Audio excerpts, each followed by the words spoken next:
오늘은 창세기 45장 요셉 이야기를 읽었습니다.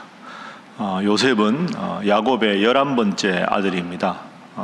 야곱에게는 4명의 아내가 있었는데 가장 사랑하던 아내 라헬의 아들이 바로 요셉이었습니다. 요셉과 베냐민이죠. 그런데 워낙에 어릴 적부터 아버지 야곱이 요셉을 편애하고 사랑하니까 형들에게 미움을 받았습니다. 그러다가 결국 노예 상인에게 팔려서 이렇게 저렇게 떠돌다가 애굽에 가게 됩니다. 애굽의 시위대장 보디발의 집에서 노예 집사로 있다가 워낙에 일을 잘하니까 또 하나님께서 특별한 은혜를 베풀어 주셔서 애굽의 총리 대신이 되었습니다. 여러분 잘 아시는 대로 총리 대신이 될 그 당시에 애굽과 그 온 지역에 기근이 들었습니다. 7년 풍년 동안 곡식 창고를 만들어서 요셉은 흉년이 올 것을 알고 미리 다 곡식을 저장했다가 흉년이 시작되었을 때 그 흉년에 다른 나라들은 다 힘들고 어려웠지만 요셉은 미리 큰 창고를 만들고 곡식을 비축해 두었기 때문에 아무런 어려움이 없었지요. 자, 그러다 보니까 애굽 인근에 살던 야곱의 아들들, 요셉의 형들은 먹을 양식이 없습니다. 그 먹을 양식을 구하러 애굽에 와서 총리 대신에게 저희에게 양식을 좀 판매하십시오. 그때 이제 총리 대신이 된 요셉과 동생이 총리 대신 된 것을 전혀 상상도 할 수 없었던 형들이 만나서 이제 동생 요셉이 제가 형들이 저를 팔았던 요셉입니다 하고 자기를 밝히는 그런 아주 극적인 장면이 오늘 본문에 나옵니다. 자, 오늘 본문 말씀의 1절, 2절 요셉이 이제 형들 앞에 자기가 총리 대신입니다 하고 밝히는 그런 장면입니다. 우리 1, 2절 함께 읽습니다. 시작. 요셉이 시종하는 자들 앞에서 그 정을 억제하지 못하여 소리질러 모든 사람을 자기에게서 물러가라 하고 그 형제들에게 자기를 알리니 그때 그와 함께한 다른 사람이 없었더라. 요셉이 큰 소리로 우니 애굽 사람에게 들리며 바로의 궁중에 들리더라. 아멘. 형님들한테 제가 요셉입니다. 형님들이 저를 노예 상인에게 팔았던 그 요셉이 지금 이 총리 대신이 되었습니다. 이걸 밝히는 장면에서 펑펑 웁니다. 요셉도 울었지만 형들이 얼마나 놀랐겠습니까? 그럼 형들 마음에는 야, 이거 큰일 났다. 우리가 쟤를 죽이려고 하다가 노예 상인에게 팔았는데 애굽의 총리 대신이 되었으니 과거의 우리들의 잘못을 이제 보복하겠다. 이렇게 걱정을 했겠죠. 자, 요셉이 어떤 반응을 보이느냐? 4절 5절 보십시오. 요셉이 형들에게 이르되 내게로 가까이 오소서. 그들이 가까이 가니 이르되 나는 당신들의 아우 요셉이니 당신들이 애굽의 판자라. 자, 5절 참 위대한 요절입니다. 함께 5절 읽습니다. 시작. 당신들이 나를 이곳에 팔았다고 해서 근심하지 마소서, 한탄하지 마소서. 하나님이 생명을 구원하시려고 나를 당신들보다 먼저 보내셨나이다. 아멘. 5절이 당신들이 나를 이곳에 팔았다고 해서 근심하지 마소서. 제일 형들이 걱정하는 것에 대해서 안심을 시킵니다. 그리고 뭐라고 합니까? 형님들이 나를 판 것도 하나님이 이 흉년 때를 대비해서 형님들과 아버님 다 구원하라고 나를 보내셨습니다. 하나님의 은혜를 고백합니다. 그리고는 보복하지 않습니다. 그래서 오늘 첫 번째 기도 제목은 악을 선으로 갚는 자로 살게 하소서 하는 것입니다. 악을 선으로 갚는 자로 살게 하소서. 악을 선으로 갚는 자, 이게 요셉입니다. 여러분, 이게 사실 얼마나 어려웠을까요? 정말 그 수십 년의 세월 동안 얼마나 모진 고난을 겪었습니까? 자기가 잘못해서 겪는 고난이 아니고 자기가 잘못한 것보다는 형들의 시샘과 미움 때문에 고난을 당했는데 근심하지 마십시오. 하나님이 구원하시려고 저를 먼저 보낸 겁니다. 악을 선으로 갚습니다. 여러분, 여기서 우리가 구분해야 합니다. 잘못한 사람 무조건 덮으라는 거 아닙니다. 그러면 잘못한 사람은 계속 더 잘못합니다. 여러분도 다 살아보셨죠? 시시비비를 가리지 않으면 잘못한 사람은 자기가 잘못인 걸 몰라요. 더 큰 잘못을 계속합니다. 그러면 선의의 피해자가 계속 생깁니다.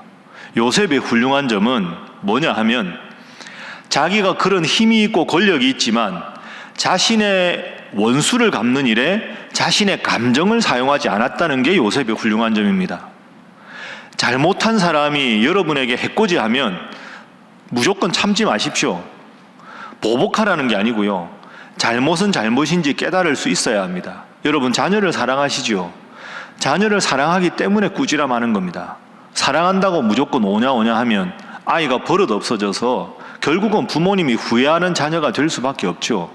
요셉의 훌륭한 점은 권력이 있고 힘이 있었지만 자신의 권력을 이용해서 사사로이 보복하는 데 사용하지 않았다는 게 중요한 겁니다. 근데 형들이 어떻게 됩니까? 스스로 깨닫지요. 이러다가 아버지 야곱이 죽습니다. 아버지 야곱이 죽고 나니까 형들이 다시 요셉에게 오지요. 야, 이거 큰일 났다. 아버지 없으니까 우리한테 보복하겠지. 그때도 보복하지 않습니다. 그러니까 형들이 스스로 자신의 잘못을 깨닫고 화목하게 살아가게 하는 것이 요셉의 궁극적인 목적이지요. 여러분, 악을 선으로 갚는 건 필요합니다. 그러나 악을 그대로 두둔하라는 건 결코 아닙니다.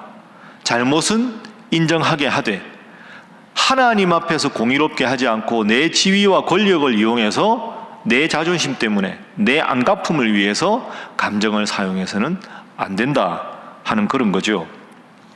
선의 꾸지람과 비판은 필요하되 선의의 꾸지람과 비판은 필요하되 내 감정대로 말고 주님께 기도하면서 주님께서 이 상황을 어떻게 해결하기를 원하시는가 늘 그것을 생각하면서 여러분이 보시고 주님 편에서 옳은 거면 반대가 많아도 해야 합니다.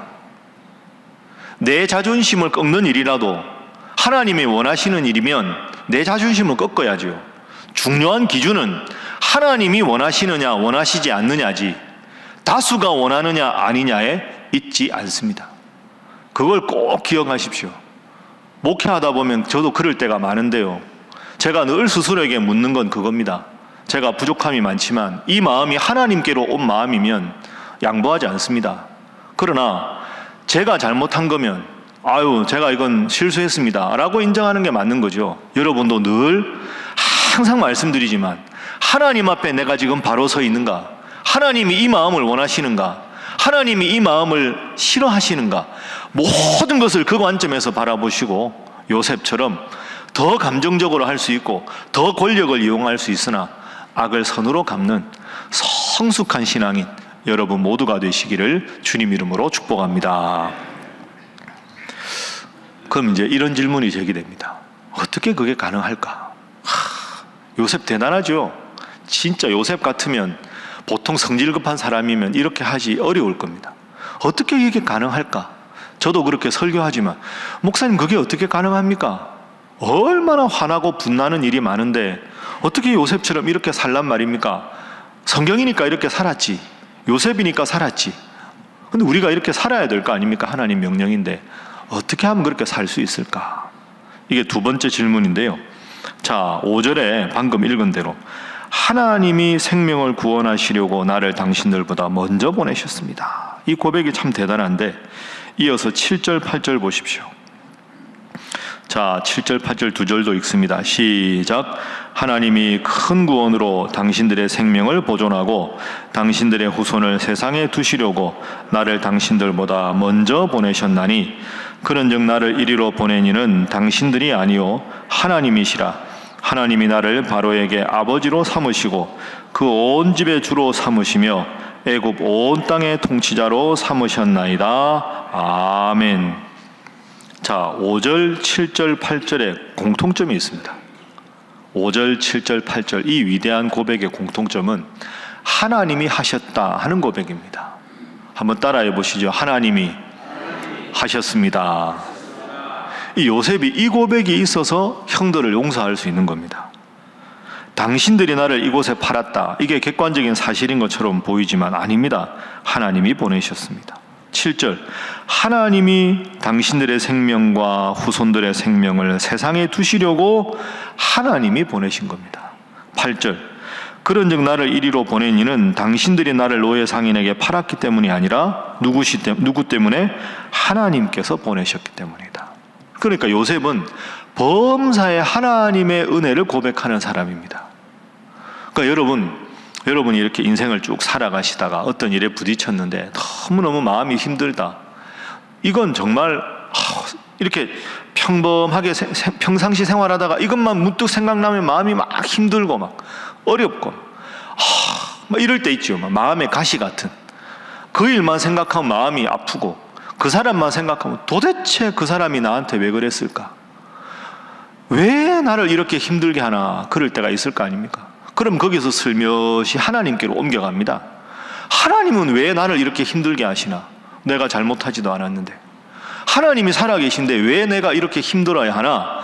이럴 때 생길 겁니다. 그럴 때 요셉의 방법을 보십시오. 요셉은 지금 이 일에 대해서만 고민하는 게 아니고요. 이 일 이전에 자기의 삶을 돌아보는 겁니다. 야, 그때 형들이 나를 노예상인에게 팔 때 내가 그렇게 애걸복걸했는데 왜 하나님이 그 순간을 두셨을까? 그때는 이해가 안 됐는데 돌아보니 하나님이 그 일 때문에 나를 애굽의 총리 대신을 삼으셨구나. 그런 일들 때문에 내가 여기서 아버지 생명을 구하고 동생 베냐민의 생명을 구하고 내 조카들 모두의 생명을 구할 수 있게 하는구나. 그러니까 현재 일이 이해가 안 되고 답답할 때 현재만 바라보고 하나님께 원망하는 게 아니라 내 지나온 삶을 돌아보면 그때는 이해가 안 됐는데 이것도 하나님 은혜고 저 일도 하나님 은혜고 지난번에 그 일도 하나님 은혜고 그렇구나. 그러면 지금 이 일이 지금은 이해가 안 되지만 이 일이 또 미래 과거가 되고 돌아보면 그래서 그것도 하나님 은혜구나. 그걸 고백하는 게 요셉입니다. 그 요셉은 그 억척스러운 모든 고통의 삶을 하나님이 인도하셨다. 이렇게 고백하는 거죠. 두 번째 기도 제목입니다. 범사에 하나님의 은혜를 고백하게 하소서 하는 것입니다. 범사에 하나님의 은혜를 고백하게 하소서. 여러분도 이 방법을 써보십시오. 답답할 때 저도 이런 방법 자주 쓰는데 힘드네 이러다가도 그래, 야, 하나님이 그때도 도우셨고 그때도 힘들다고 했는데 도우셨고 그때는 정말 어려웠는데 그때도 도우셨지. 그래, 하나님은 고비마다 다 도우셨는데 이 고비도 그냥 두실 분이 아니시다. 그럼 다시 힘이 딱 생기지요. 그걸로 살아갑니다. 여러분, 애굽이 지금 이 요셉이 총리 대신 아닙니까? 참 이 요셉이 훌륭한 점이 여러분 생각해 보세요. 형들한테 보고복 딱 하고 하나님 안 믿고 애굽의 총리 되시니까 애굽 왕이 제일 좋아하는 애굽 신을 탁 섬기면 얼마나 폼 나겠습니까? 그렇죠? 자기는 이제 탄탄대로가 보장된 거 아닙니까? 그러니까 아버지하고 형들은 무시하고 여기서 하나님을 버리고 애굽을 섬기고 애굽 사람으로 충성했으면 더 출세가 열렸을 텐데 요셉이 훌륭하죠. 지금도 하나님을 붙잡습니다. 어릴 적에 꿈꿀 때도 하나님을 붙잡고 제일 높은 지위에 올라갔을 때도 애굽 왕이 나를 이곳에 만든 게 아니라 하나님이 만드셨다. 이 고백이 있으니 하나님께서 요셉을 어찌 사랑하지 않겠습니까? 범사에 하나님 은혜를 고백하고 힘들어도 어려워도 좋은 일이 있어도 즐거워도 하나님의 은혜라고 평생 고백하는 여러분 되시기를 주님 이름으로 축복합니다. 자, 이제 이 소식이 바로의 궁전에 들립니다. 16절 보십시오. 16절 함께 읽습니다. 시작. 요셉의 형들이 왔다는 소문이 바로의 궁에 들림에 바로와 그의 신하들이 기뻐하고. 아멘. 바로와 그의 신하들이 기뻐했다. 얼마나 좋아했는지 모릅니다. 여러분, 요셉이 참 훌륭한 사람이라는 게 바로와 그의 신하들이 기뻐합니다. 신하들 입장에서 사실은 요셉은 눈에 가십니다. 똑똑하긴 한데 이방인 아닙니까? 저 애굽 사람도 아닌데 총리 대신이 돼서 우리가 명령을 받아야 되고 어떻게 하면 저 좀 끌어내릴까? 그런 사람들이 꽤 많았을 텐데 얼마나 지혜롭게 잘했으면 애굽 왕도 좋아하고 애굽의 신하들도 좋아하고 참 훌륭한 사람이죠. 이어서 18절부터 바로의 반응을 보십시오. 파라오가 이렇게 말합니다. 너희 아버지와 너희 가족을 이끌고 내게로 오라. 내가 너희에게 애굽의 좋은 땅을 주리니 너희가 나라에 기름진 것을 먹으리라. 이제 명령을 받았으니 이렇게 하라. 너희는 애굽 땅에서 수레를 가져다가 너희 자녀와 아내를 태우고 너희 아버지를 모셔오라. 또 너희의 기구를 아끼지 말라. 온 애굽 땅에 좋은 것이 너희 것임이니라. 아멘. 멋지지요. 요셉 한 사람이 탁 바로 서니까 바로가 수레 내주고 야, 좋은 땅 차지해라. 애굽게 다 너희 것이다. 얼마나 잘했으면. 세 번째 기도 제목입니다. 주위에 선한 영향력을 끼치는 자로 살게 하소서 하는 것입니다. 주위에 선한 영향력을 끼치는 자로 살게 하소서. 여러분, 여기서 요셉의 정말 위대한 점을 봅니다.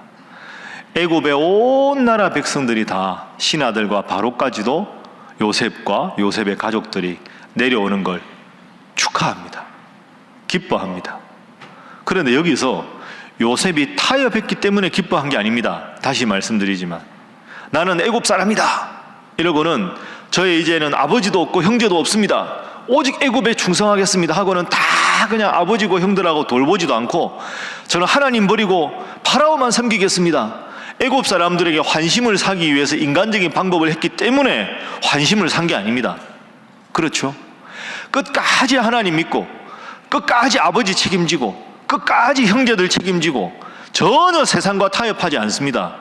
타협하지 않으니 하나님께서 요셉을 도우시고, 타협하지 않으니 하나님께서 바로의 마음을 움직여 주시고 애굽의 신하들의 마음을 움직여 주십니다. 목사님, 직장 생활하기 얼마나 힘든지 아십니까? 적당하게 타협하고 적당하게 맞춰주고, 성경은 성경이고 세상은 세상입니다. 여러분, 만약에 요셉이 그랬다면 망했을 겁니다. 요셉은 어릴 적이나 지금이나 한결같이 하나님만 바라보니 하나님께서 모든 상황을 다 좋게 만들어 주셨습니다.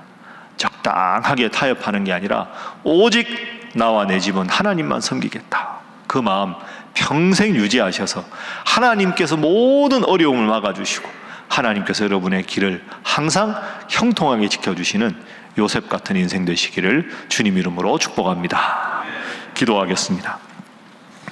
하나님, 악을 손으로 갚는 자가 되게 하시되 늘 하나님 주시는 마음으로 감정적으로 인간적으로 대응치 말게 하여 주시고, 이 일을 위하여 범사에 지금까지 살아온 삶을 돌아보며 하나님의 은혜를 고백하게 하시고, 주님, 세상과 타협하지 않고 하나님 믿으며 주위에 하나님께서 능력자이심을 온 사람들에게 전하는 믿음의 선한 영향력을 끼치는 자로 날마다 살아가게 하여 주시옵소서. 그런 우리 신일교회 되게 하여 주시옵소서. 함께 기도합니다. 주여 믿습니다. 주여 믿습니다. 주여 믿습니다.